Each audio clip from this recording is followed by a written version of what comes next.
Hello mga ka-farmers, mga kaibigan, kumusta po kayong lahat? Welcome to my farm. At sa video na ito, i-share ko sa inyo ang mga proseso mga kaibigan na patay na yung mga na-mature na po yung mga talong natin. Tapos ginawa natin ang paraan para makapagbunga siya ulit. So itong paraan na to mga kaibigan ay napakaganda dahil hindi po masasayang yung mga tanim natin at madali lang po siya makaka-recover. Siguro sa loob ng 3 at sa loob ng 1 buwan makapagbigay na naman siya ulit ng panibagong bunga. At ang bunga na ito mga kaibigan ay quality din, kagaya ng unang tanim natin ng mga talong nung first na pagbibigay nila ng bunga. So ito yung papakita ko sa inyo mga kaibigan, ito yung proseso mga kaibigan. Ito yung talungan natin na nag-mature na po yung mga tinanim natin. So ang ginawa natin mga kaibigan, pinotol natin dito. So pinotol natin dito gamit ng cutter. So ang nangyari, mayroon na namang maliliit na sumibol.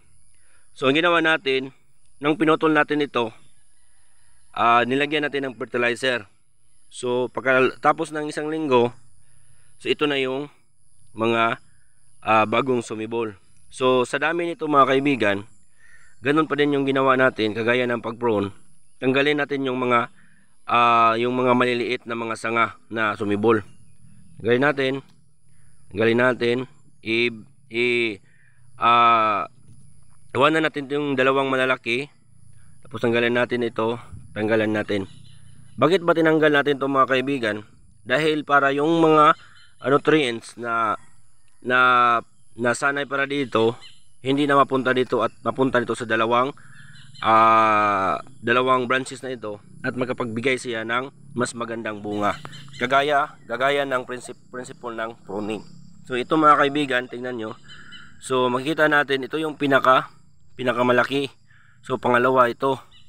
Ito yung pangalawa. So ang gawin natin, tanggalin natin yung mga maliliit. Tanggalin natin.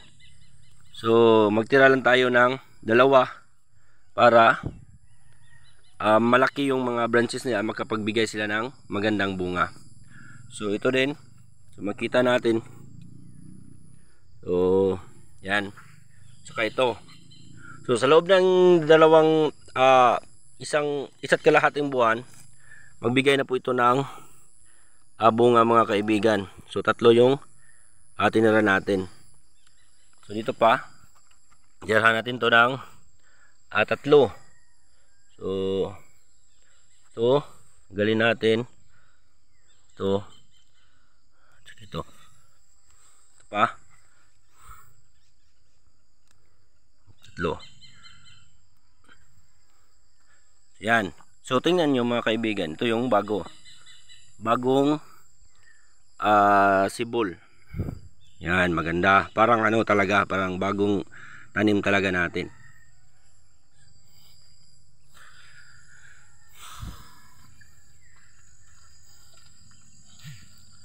So, ito lang yung proseso mga kaibigan para makapagbigay ng magandang bunga. So, yan, ito. Tapos ito. So, 3. So, 3 yung tinira natin. So, ito lang mga kaibigan yung proseso para makapagbigay siya ulit ng mga magandang bunga. So, yan. Ito nakikita nyo.